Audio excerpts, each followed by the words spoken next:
అందరికీ నమస్కారం. మా తెలంగాణ ఇచ్చిన సోనియా గాంధీ గారికి, రాహుల్ గాంధీ గారికి, మల్లికార్జున్ ఖార్గే గారికి, ప్రియాంక గాంధీ గారికి, మా తెలంగాణ కాంగ్రెస్ ముఖ్యమంత్రి రేవంత్ రెడ్డి గారికి, మా కాంగ్రెస్ రాష్ట్ర అధ్యక్షులు మహేష్ కుమార్ గౌడ్ గారికి, ఉప ముఖ్యమంత్రి బట్టి విక్రమార్క గారికి, మిగతా మంత్రులకి, ముఖ్య నాయకులకి, మా కాంగ్రెస్ కార్యకర్తలకి అందరికీ నేను ధన్యవాదాలు తెలియజేసుకుంటున్నాను.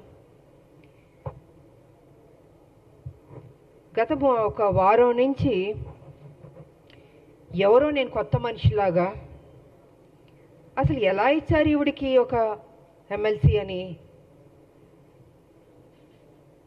ఒక వింతగా ప్రశ్నలు వేయడం జరుగుతుంది. అంటే మీడియాలో జరుగుతుంది. అది మీడియా వాళ్ళు వేయడం కాదు, అది ఎవరు అడిగిస్తున్నారో కూడా మాకు తెలుసు. పాపం బీజేపీ టీఆర్ఎస్ వాళ్ళకి ఏం అర్థం కావట్లేదు అనుకుంటాను. ఒక మహిళగా మీ రెండు పార్టీలకు నేను సేవలు అందించాను. మీరు సరైన నిర్ణయం తీసుకోకపోబట్టి మీ పార్టీని విడిచి నేను బయటికి వెళ్ళాను. ప్రజల్ని ఏ రకంగా మోసం చేయాలో ఆ రకంగా మీరు మోసం చేస్తున్నారు. సో ఈ రకంగా నేను బయటకు వచ్చి మనిషి నేను కష్టపడి ఒక మహిళగా కొట్లాడి నిజాయితీగా ఉంటే ఇవాళ ఒక ఎమ్మెల్సీ నాకు ఇచ్చినందుకు ఎందుకో మీకు అంత బాధ నాకు అర్థం కావట్లేదు. అంటే రేపు రాబోయే రోజుల్లో హౌస్లో మీ బండారాలని బయట పెడతానని భయం వేస్తుందా? హార్ట్ అటాక్లు వస్తున్నాయా మీకు నేను అడుగుతున్నాను. కేసీఆర్ గారు మీ పార్టీలో నా పార్టీని విలీనం చేయించుకున్నారు, తల్లి తెలంగాణ పార్టీని. మీరు నా ఎమ్మట పడ్డారు కానీ నా పార్టీని విలీనం చేయమని నేను మీ పార్టీలోకి వస్తానని నేను అనలేదు. ఈ రకంగా మీరు నా విలీనం చేయించుకొని నా చేత పని చేయించి ఉద్యమాలు అన్నీ చేశాను, కష్టపడ్డాను. కానీ మీరేం చేశారండి? ఒక మహిళని ఏ కాంగ్రెస్ తెలంగాణ ఇస్తాం అని చెప్పడం జరిగిందో అదే రోజు రాత్రి ఏ మాత్రం గ్యాప్ ఇవ్వకుండా, సమయం ఇవ్వకుండా, ఆ ఆనందాన్ని నేను తీసుకోనివ్వకుండా 12ంటికి సస్పెండ్ చేశాడు కేసీఆర్. వాస్తవాలు మాట్లాడుకుందామండి. ఎందుకు వాస్తవాలు కప్పిపుడుచుకుంటారు? విజయశాంతికి సంబంధమే లేదా? తెలంగాణ విజయశాంతి పోరాడలేదా? ఫర్ కైండ్ ఇన్ఫర్మేషన్ 1998 నా రాజకీయ జీవితం మొదలైంది బీజేపీ నుంచి. ఇది అందరికీ తెలిసిన సత్యం. ఒక ఓటు 2 రాష్ట్రాలు అనబట్టే నేను వెళ్ళాను. కానీ వాళ్ళు అది నిలబెట్టుకోలేదు. అందుకే బయటకు వచ్చి తల్లి తెలంగాణ పార్టీ నడిపించాను. నేను ఒక మహిళగా ఆల్మోస్ట్ 4.5 to 5 years నేను ఉద్యమాలు చేశాను. అప్పుడు కేసీఆర్ గారు ఎక్కడున్నారంటే ఆయన టీడీపీలో ఉన్నారు. ఆయన టీడీపీలో ఉండి ఆయనకి మంత్రి పదవి ఇవ్వలేదు కాబట్టి అప్పుడు బయటకు వచ్చి ఆయన ఉద్యమం ఎత్తుకున్నారు. అప్పటికే నేను ఉద్యమం అన్నది స్టార్ట్ చేశాను. ఇది తెలుసుకోవాలండి. కొంచెం వెనక్కి వెళ్ళి, బహుశా అందరికీ తెలుసు కానీ తెలియనట్టు నటిస్తుంటారు. అంటే ఒక బురద జల్లడం. కేసీఆర్ ఒక్కడే కాదండి, ఆయన సొత్తు కాదు తెలంగాణ. 1200 మంది చనిపోయారు తెలంగాణలో. ఎంతోమంది త్యాగం చేశారు, ఎంతోమంది కొట్లాడారు. దాంట్లో ఒక ఆడబిడ్డగా నా వంతు నేను కృషి చేశాను. నేను అలాంటిది ఈరోజు ఒక ఎమ్మెల్సీ వచ్చినందుకు ఎలా వచ్చింది, ఎందుకు ఇచ్చారు, ఏం చేశారు, ఆవిడ అక్కడ ఏంటంటే ప్రశ్నలు. తెలంగాణ పార్లమెంట్లో 2 ఎంపీలు వెళ్ళారు కదా. 2 వెళ్ళినప్పుడు కొట్లాడుతున్నప్పుడు కేసీఆర్ ఎందుకు ఎగ్జిట్ అయిపోయాడండి? చివరిదాకా ఉంది. ఆ రోజు మా ఎంపీలు, కాంగ్రెస్ ఎంపీలు అందరూ ఉన్నాం, పెప్పర్ స్ప్రేలు కొట్టారు. నార్త్ ఎంపీలు అందరూ చెత్తగా బాదుతున్నారు మమ్మల్ని ఎంపీని. నేను మీరా కుమార్ గారిని ఇలా పట్టుకుని నిలబడ్డాను. నేను ఇంత చేస్తే ఇదా అండి మీరు మాకు చూపించే కృతజ్ఞత? ఇదా మీ కుట్ర బుద్ధి? అంటే మీకు బడుగు బలహీన వర్గాలంటే నచ్చదు దొర, మీ దొర బుద్ధి ఏదో చూపించుకుంటున్నారు. అందుకే నిన్ను దొర అంటున్నాను నేను. బడుగు బలహీన వర్గాలకి గౌరవం ఇవ్వడం నేర్చుకోండి. అదే బడుగు బలహీన వర్గాలు బీసీ కానీ ఎస్సీ కానీ ఎస్టీ కానీ మైనార్టీ కానీ లేకపోతే మీరు ఈరోజు ఈ పొజిషన్లో ఎక్కడ ఎలాగుంటారు? మీరు గతంలో ముఖ్యమంత్రి ఎలా అయ్యారండి? మీ దొరలు ఒక్కళ్ళే వేస్తారా? ఇంతమంది ఓటు వేయబట్టి మీరు ముఖ్యమంత్రి అయ్యారు, ఇంతమంది త్యాగం చేయబట్టి మీరు ముఖ్యమంత్రి అయ్యారు. అది గుర్తుపెట్టుకోండి దొరగారు. నిన్న వేయడం కాదు రాములమ్మ మీద, మీలా పిరికి బందని నేను మాత్రం కాదు. గచ్చున్న మహిళని, త్యాగం చేసిన మహిళని, నా ఆస్తులు అమ్మి పెట్టాను తెలంగాణకి. ప్రతిరోజు మీరు నన్ను అవమానించారు, నాతో పని చేయించారు, నేను ఉద్యమాలు చేశాను. నా పార్టీ, నా తల్లి తెలంగాణ పార్టీ ఉంటే మీరు హింస పెట్టి ఆ రోజు జయశంకర్ గారిని నా దగ్గర పంపించి విలీనం చేయండి అని చెప్పింది మీరు కాదా? నేను విలీనం చేస్తానన్నానా నేను? సరే,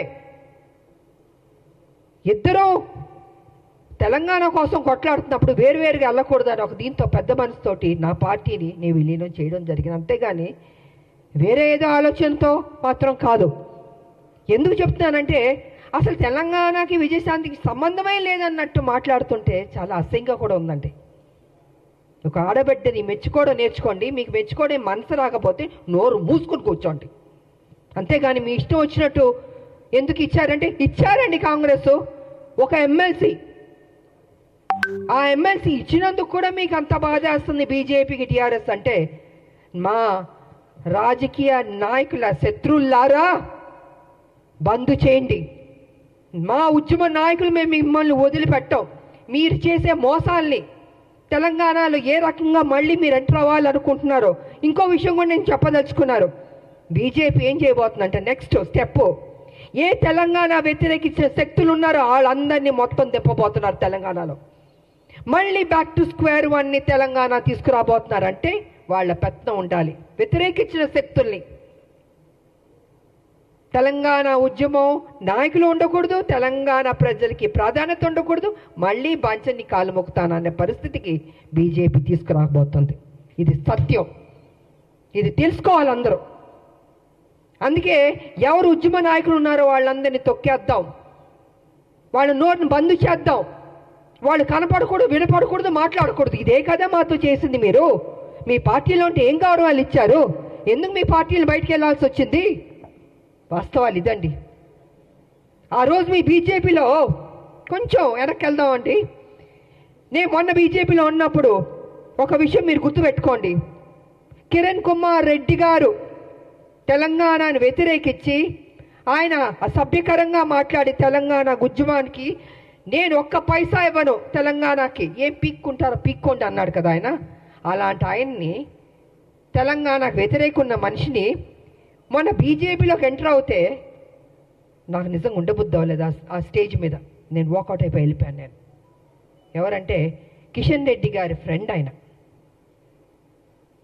ఆ రోజు నుంచి బీజేపీకి నా మీద ఒక కక్ష. అంటే వాళ్ళ మనుషుల్ని తెలంగాణ వ్యతిరేక శక్తిని వస్తే అక్కడ నేను బయటికి వెళ్ళిపోతున్నానంటే చూపించుకోకూడదు. ఎందుకు చూపించుకోకూడదండి? తెలంగాణని అవమానపరిచి తెలంగాణకి మేలు చేయని కిరణ్ కుమార్ రెడ్డి గారు లాంటి వాళ్ళు మిగతా ఇంకొకళ్ళు ఏమైనా ఉంటే ఎందుకు నేను వచ్చి మీకు ఎస్ బాస్ అని చెప్పాలండి? ఇలాగ అనేక కారణాలు ఉన్నాయండి. ఈ అనేక కారణాల వల్లే ఈరోజు విజయశాంతి మీద, రాములమ్మ మీద ఒక ఎమ్మెల్సీ ఇస్తే అయ్యో ఎందుకు ఇచ్చారు, ఎలా ఇచ్చారంటే పేపర్ వచ్చి ఇచ్చారండి. ఎలా ఇస్తారండి? సోనియా గాంధీ గారు ఇచ్చారు, అద్దంకి దయాకర్ గారికి ఇచ్చారు, నాకు ఇచ్చారు, శంకర్ నాయకర్ గారికి ఇచ్చారు. సో వాట్ అండి? కష్టపడ్డా అనుకుంటాం, కష్టపడ్డాం, ఆస్తులు అమ్మాం, తెలంగాణను కాపాడాం. ప్రతి నిమిషం కాపలా కుక్కలా మేము కాపాడుతామండి. కానీ మీరేం చేస్తున్నారు? 10 సంవత్సరాలు మీరు అధికారంలో ఉండి కేసీఆర్ గారు దోచుకోలేదా తెలంగాణ మొత్తం సొమ్ముని? ఇవాళ మీరు దోచుకోబట్టే కదా ఈ పరిస్థితి వచ్చింది. అది విడిచిపెట్టి కాంగ్రెస్ మీద నిందలేయడం, ఆయన చేసిన తప్పులు చెప్పడు, 7 లక్షల కోట్లు ఎలా తిన్నాడో అని ఖర్చు అయిందో చెప్పడు, ఎలా అప్పయింది చెప్పండి. నేను కూడా నా పార్టీ నేను అడుగుతున్నాను, సీరియస్గా తీసుకోవాలి సార్. మనం విడిచిపెట్టకూడదు. దీన్ని ఎంత దూరం వరకు తీసుకెళ్ళా? 7 లక్షల కోట్ల అప్పు ఎలాగైంది చెప్పమనండి. దాట వేయడం కాదు, నా మనిషిని మాత్రం విడిచిపెట్టకూడదు. నువ్వు ఉద్యమాలని చెప్పి నీకు చేతిలో తెలంగాణ పెడితే నువ్వేం చేస్తావు? 7 లక్షల 1 మినిట్ సార్, 7 లక్షల కోట్లు అప్పులు చేస్తామండి. మిగులు బడ్జెట్ నుండి అప్పులు రాష్ట్రంగా ఎందుకు వెళ్ళింది? ఎక్కడెక్కడి నుండి అప్పులు తింటాం? కాళేశ్వరం దగ్గర నుంచి, ల్యాండ్ల దగ్గర నుంచి. నేను పిల్లు కూడా వేసాను, కొన్ని ల్యాండ్లు అమ్మేస్తుంటే పిల్లు వేసానండి నేను. ఇలా ఎన్నో జరిగినాయండి. అందుకే వాళ్ళు చెప్తున్నాను నేను, కేసీఆర్ వాస్తవాలు నువ్వు మాట్లాడాలి. సమయం దగ్గరికి పడింది. నువ్వు చేసిన తప్పులు చెప్పాల్సిందని మేము విడిచిపెట్టాం, డెఫినెట్గా విడిచిపెట్టామండి. మా రాష్ట్రం మేము కష్టపడి తెచ్చుకున్న రాష్ట్రం, నా ప్రజలు బాగుండాలని కోరుకున్న వాళ్ళం మేము. ఉద్యమకారులకు మాకు నిత్యం మా ప్రజలు బాగుండాలి, మేలు జరగాలని ఆలోచిస్తూనే ఉంటాం మేము. ఇంతకు మించి మాకు అయ్యా ఉంటుందండి. కాబట్టి నా పార్టీని రిక్వెస్ట్ చేసేది ఏంటంటే విడిచిపెట్టకూడదు సార్. మనం ఎట్టి పరిస్థితుల్లో కేసీఆర్ చేసిన అప్పును మొత్తం ఒక్కొక్కటిగా బయట పెట్టాలి. ఏదో నామకే వాస్తే మనం మాట్లాడడం లేదా వదిలేయడం కాదు, తవ్వాలి, బయటికి తీయాలి వాస్తవాన్ని. ఇది నేను ఈ సందర్భంగా తెలియజేసుకుంటూ, ఈరోజు మాకు ఎమ్మెల్సీ దాంట్లో మేము అడుగుపెట్టబోతున్నాం. కాబట్టి మాకు మరొకసారి మా హైకమాండ్కి నేను కృతజ్ఞతలు తెలియజేసుకుంటూ, రేపు హోలీ కాబట్టి అందరికీ హోలీ శుభాకాంక్షలు కూడా తెలియజేసుకుంటూ